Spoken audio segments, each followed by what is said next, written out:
Hello and welcome back to the MLB DFS Slate Breakdown for August 17th, Thursday. We got a four-gamer, so we'll make this one quick today. What we will go over today is first, a little breakdown of yesterday's slate. Secondly, pitching ownership for today and some pitchers to consider, followed by stacks to consider and a little bit of the stack ownership here. And as always, a little bit of game theory will be sprinkled in from time to time. But before we get into it, make sure to like, comment, and subscribe to all of our videos. Helps us out a ton. It allows us to continue to put all these videos out for free. And also, if you have not already, come join us at LineStar. Only $29.99 gets you access to all of our props, all of our DFS, all of the good stuff we cover for all of the sports. All right, now, perfect lineup wise, let's get into it. All right, so yesterday's slate.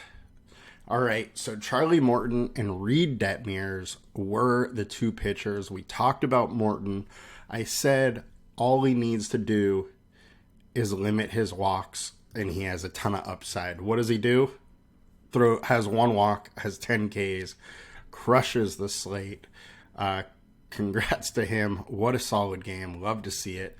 Detmers was a guy that nobody really expected to have this kind of game. He did really well. A lot of people liked that Texas stack as a low-owned one, and Detmers just quieted everybody. Pitching or hitting wise, three-man Mariners stack got it done. They were the chalk of the slate, and they proved themselves why.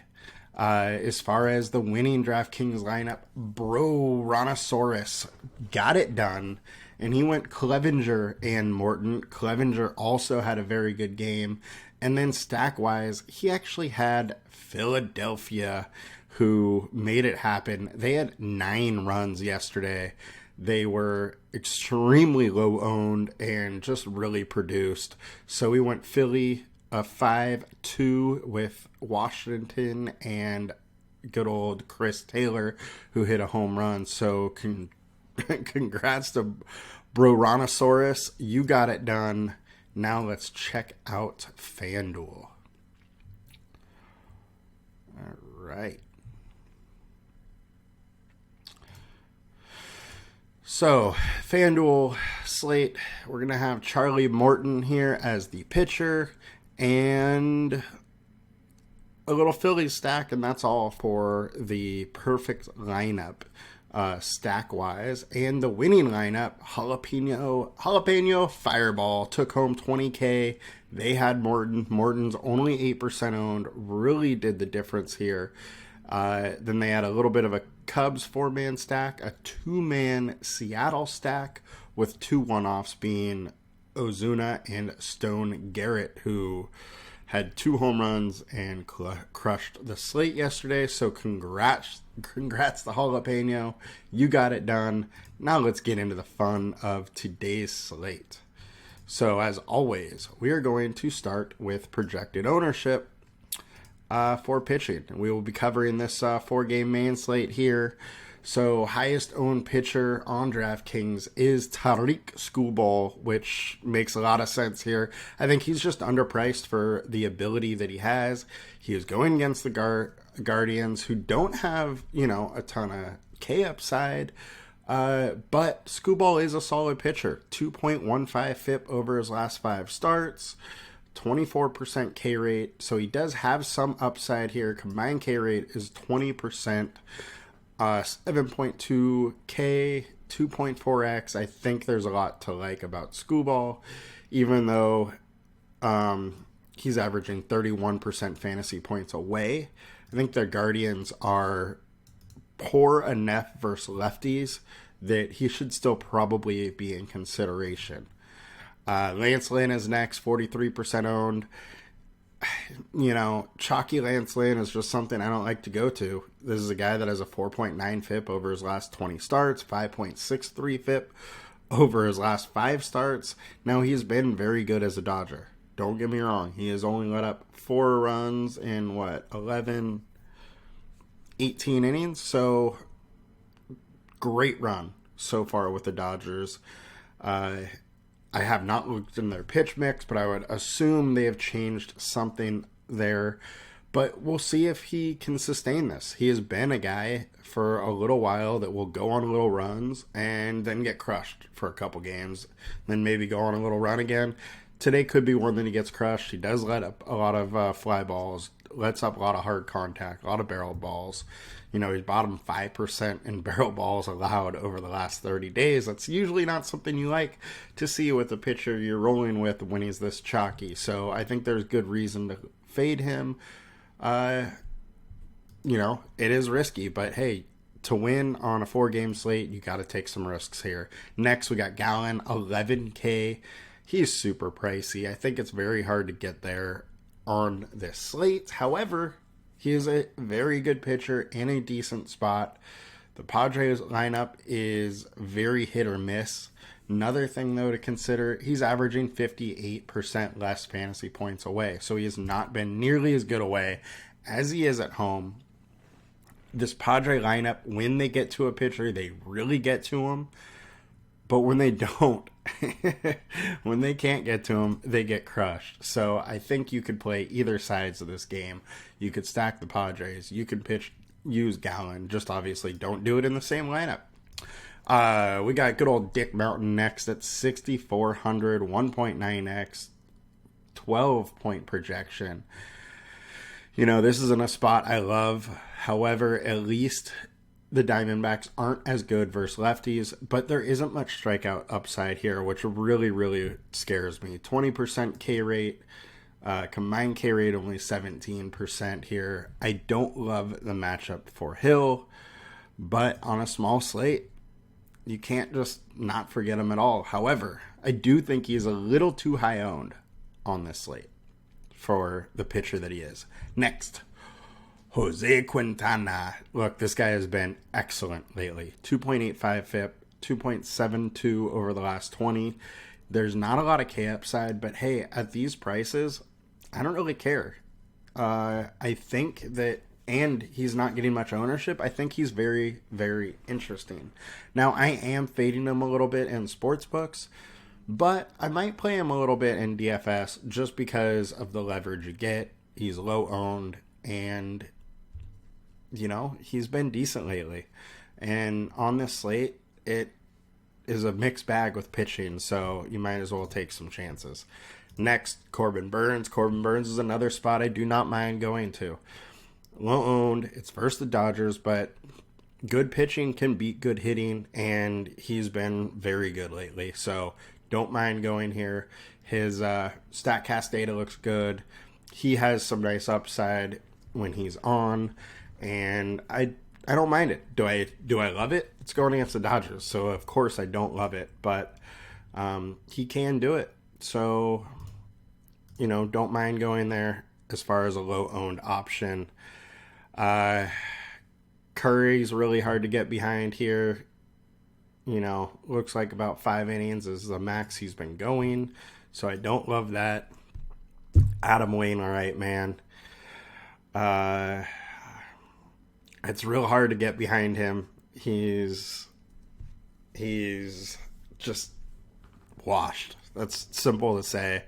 Now, on this slate, with how few pitchers there are, absolutely nobody's going to go here. Likely everybody stacks the Mets, so there's probably some leverage here, and that's really the only reason you're taking Wainwright.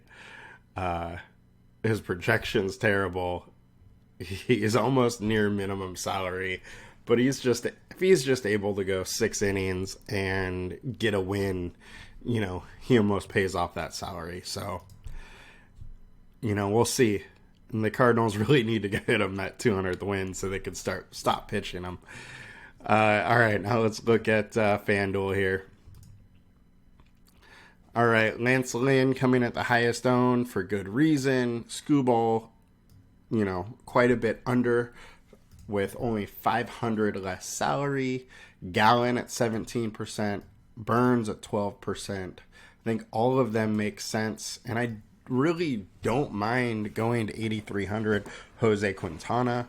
Really, all that needs to happen is Skubal or Lynn, get blown up a little bit, or both of them get blown up a little bit, and Quintana have a solid game, and he's there to be optimal. So, real interesting slate pitcher wise. There are some guys to go to. You can make a case for 4 or 5 of them on a small slate, which is interesting. And let's go stacks.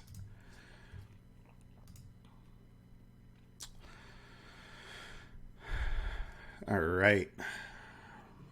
So, stack wise, what do we got here? All right.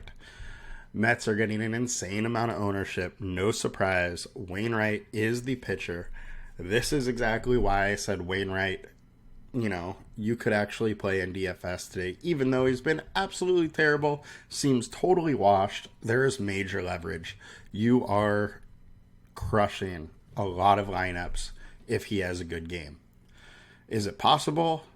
Yes. Is it likely? No, but sometimes you got to take a chance if you're trying to win some big time money.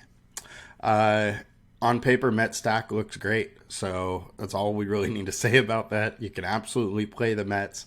Just understand with this type of ownership, it is going to be very, very hard to win a tournament if you play them, just because you're going to be moving with a majority of the field. If they do good, most of the field will be doing good. If they do bad, there's going to be a lot of lineups. A lot less lineups to compete with, I should say. All right, next we got the Dodgers, so the highest projected lineup. So we got Mets, we got the Dodgers, we got Arizona, all of which are very interesting to me. Dodgers are a low-owned one, but we know this offense is really good. Corbin Burns hasn't been quite as good lately as, he has, say, a few weeks ago. But, on this small of a slate, there's real high upside with the Dodgers, so it makes sense to go there. One thing I would have to say, though, is you're going to have to really pay down at pitching if you're going with a stack that's $28K. You're probably going to have to go down a little bit here. Diamondbacks. They just got to Rich Hill like last week. They're seeing him again. Can they do it again? Yes. However, it isn't pitcher-friendly Petco versus hitter-friendly Arizona Chase Field here. So I don't like them as much as I would have if this game was still in Arizona, but makes a lot of sense to go there, especially when it's getting such low ownership here. And Hill's, at this point in his career is not that great of a pitcher. Milwaukee versus Lance Lynn. This is a nice leverage stack. Lynn is getting a lot of ownership, and he can give it up. I mean, his FIP is over 5, so by all means, Milwaukee is in play today. Now, if we go to the value stack, Mets are for sure going to pop up here. Cleveland pops up for Skubal. That one's interesting to me. Skubal has been good, but, any pitcher can get got on their day. Mets are all over this. Milwaukee is over it a little bit. Detroit is one that I'm actually really interested in. Curry's not that great. The bullpen is just okay for Cleveland. FIP of 5. I think Detroit you could definitely go to if you're trying to pay up on some bats. Their ownership is kind of middle of the road here. So don't mind that. I do think they're a little bit high owned for being Detroit, but it makes sense to go there on this slate a little bit. And ceiling, we got the Padres versus Gallen. Padres had a couple of good offensive games in a row here, but Gallen is a very good pitcher. However, he does struggle a lot more on the road. Does make the Padres a little more interesting. Obviously, the Dodgers also have a lot of ceiling, but it's also against a good pitcher who's on the road. So those two are interesting. However, you don't have to go there. There's also the Cardinals versus Quintana, which, I don't love. Quintana hasn't really got blown up, but it is the highest game total on the slate. So you have to kind of factor that in and maybe consider they could have a good game at pretty low ownership here. So I don't mind that as well. And then just to double check we're not missing anything here. Yeah, I think we're good. We've pretty much talked about every team there. I hope you guys have a really good night. Good luck on your lineups. These are slates that personally I like to play way less and just get real weird. So that's likely what I'm going to do. I hope one of you guys takes something down big. Good luck, and we will be back tomorrow for the big slate. Have a good one, guys. Bye.